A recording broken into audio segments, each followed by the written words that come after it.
매일 성경 묵상을 돕는 해설 가이드입니다. 안녕하세요. 묵상 코치입니다.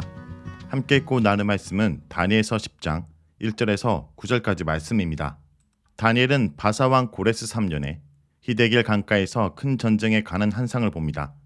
다니엘은 환상 속에서 천상의 존재를 대면하게 되는데 그 존재에게서 나오는 영광과 위엄, 거룩함에 압도되어 의식을 잃고 쓰러집니다. 1절에서 3절 읽겠습니다. 바사왕 고레스 제3년에 한 일이 베드사살이라 이름한 다니엘에게 나타났는데 그 일이 참되니 곧 큰 전쟁에 관한 것이라. 다니엘이 그 일을 분명히 알았고 그 환상을 깨닫느니라. 그때나 다니엘이 세일 동안에 슬퍼하며 세례가 차기까지 좋은 떡을 먹지 아니하며 고기와 포도주를 입에 대지 아니하며 또 기름을 바르지 아니하리라. 1절은 고레스 3년 다니엘에게 일어난 일입니다. 1절에서 다니엘의 바벨론식 이름인 벨드사살이 다시 소개되고 있습니다. 고레스 시대이면 유다 포로들이 본토로 귀환할 수 있었던 시기였지만 1절은 고레스의 이름과 다니엘의 바벨론식 이름을 나란히 적어두고 있습니다. 그런 점에서 이 이름의 언급은 다니엘이 그렇게 끌려와 있는 신세이며 여전히 포로로 살고 있으면서 이방 왕에 의해 좌우되는 처지에 있음을 보여주고 있다 할 수 있습니다. 다니엘은 이때 앞으로 일어날 군대 혹은 전쟁에 관한 환상을 보았고 그 환상의 의미를 깨닫게 되었습니다. 2절에서 3절은 탄식하는 다니엘입니다. 2절부터 이어지는 다니엘의 행동은 그가 본 전쟁의 환상에 대한 그의 반응이라 할 수 있습니다. 다가올 전쟁에 대한 환상으로 인해 다니엘은 탄식합니다. 탄식하고 좋은 떡을 먹지 않고 고기와 포도주를 입에 대지 않는 것은 일정한 종교의식을 행한 것이라 볼 수 있습니다. 9장에서 다니엘이 금식하고 하나님께 자신과 백성의 죄악을 고백하며 기도하는 것도 연관될 것입니다. 벨드사살로서 이방 땅에 살고 있지만 다니엘은 끊임없이 민족의 현재와 앞날을 놓고 때로 금식하고 때로 탄식하고 절제하며 하나님께 기도합니다. 그가 세일 동안 탄식하다가 24일에 히데길 강가에서 현상을 보았다는 점에서 그의 탄식 기도는 6월절을 포함하고 있음을 알 수 있습니다. 6월절은 애굽으로부터 노임을 기념하는 절기입니다.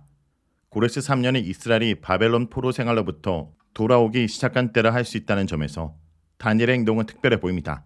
그가 좋은 떡을 먹지 않는 것도 6월절에 먹는 쓴 나물에 견주어 볼 수 있습니다. 그러나 다니엘서가 이러한 기한에 대해 전혀 언급하지 않다는 점도 눈길을 끕니다. 여기서 갑작스럽게 등장한 벨드사살이라는 이름 역시 다니엘의 현재 처지를 반영하고 있습니다. 다니엘이 본 환상은 앞으로 일어날 큰 군대로 상징되는 큰 전쟁이었으니 다니엘은 기도합니다.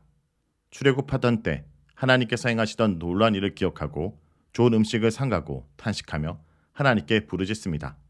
다니엘은 하나님을 굳게 신뢰하며 믿음으로 살아가는 사람이었습니다. 이미 9장에서도 그가 민족의 죄악을 자신의 죄악으로 고백하며 기도하는 모습을 볼 수 있었습니다.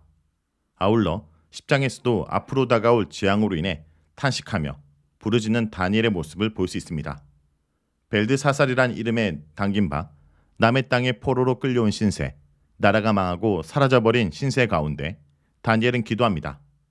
하나님의 사람들은 이처럼 자신의 죄악으로 인해 괴로워할 뿐 아니라 민족의 재앙을 부둥켜 안고 기도합니다. 민족의 죄악상을 그저 남의 일로 여기고 말하는 것이 아니라 자신의 것으로 고백하며 기도합니다. 하나님을 믿고 믿음으로 살아간다는 것이 늘 기쁘고 감사가 넘치는 것만은 아닙니다. 본문에서 보듯이 좋은 것을 먹지 않은 채 슬퍼하며 탄식하게 되는 때가 있습니다. 탄식은 하나님을 부정하는 것이 아닙니다. 찬양이 하나님의 인재 가운데서 하나님을 크게 높이는 노래라면 탄식은 하나님 부재 가운데서 하나님을 크게 높이는 노래라 할 수 있습니다.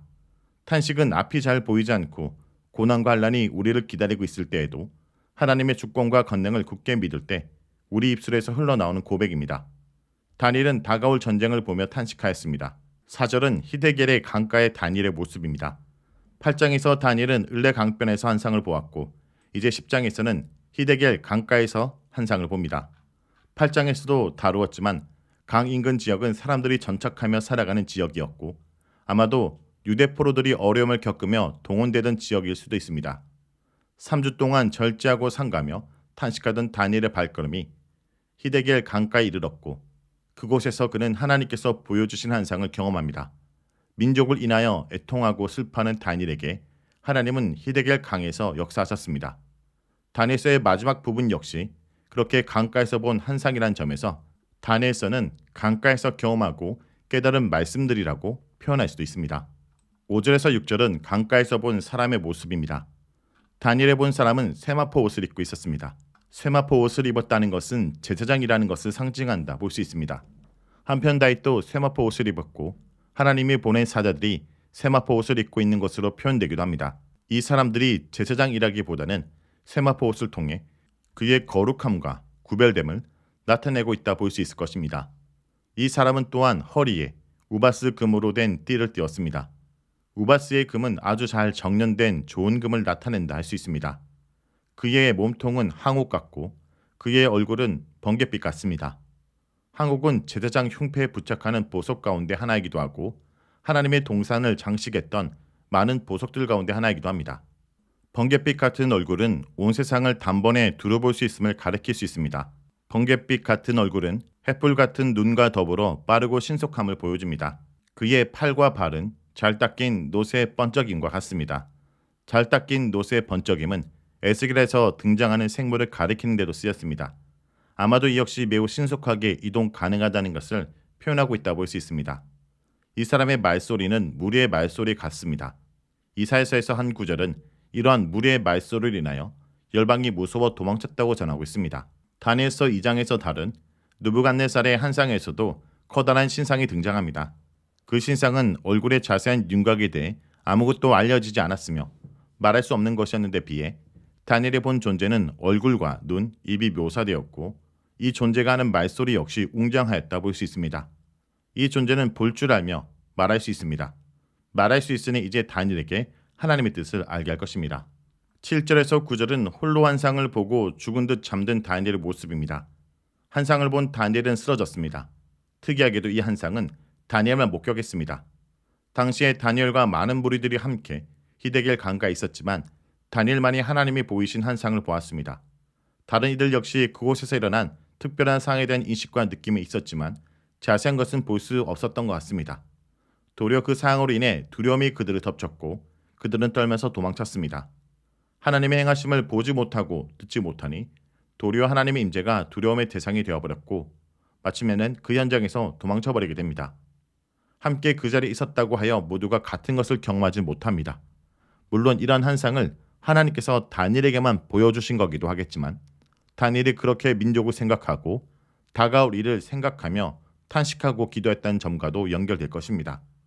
하나님의 행하심을 구하고 찾고 애통하며 기도하는 자는 하나님께서 행하시는 것을 보게 되고 알게 됩니다. 구하는 자가 얻게 되고 애통하는 자가 위로받게 됩니다.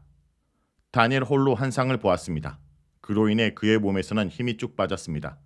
그에게 어떤 심각한 현상이 나타남으로 인해 그의 얼굴은 마치 죽은 자와 같이 되었습니다.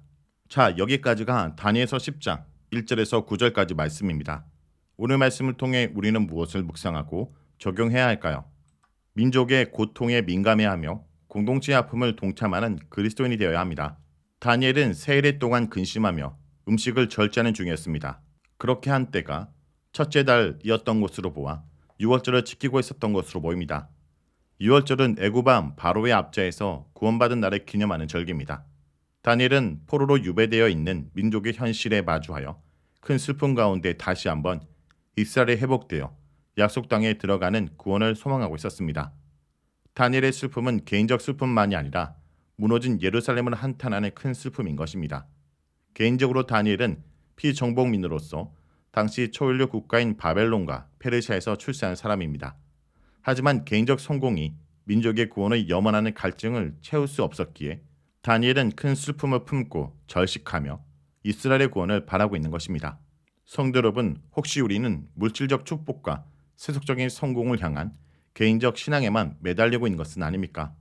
우리들도 다니엘처럼 자신에 속한 공동체와 민족의 고통에 민감해하며 하나님께 긍휼을 구하는 기도의 사람이 되길 간절히 기대합니다.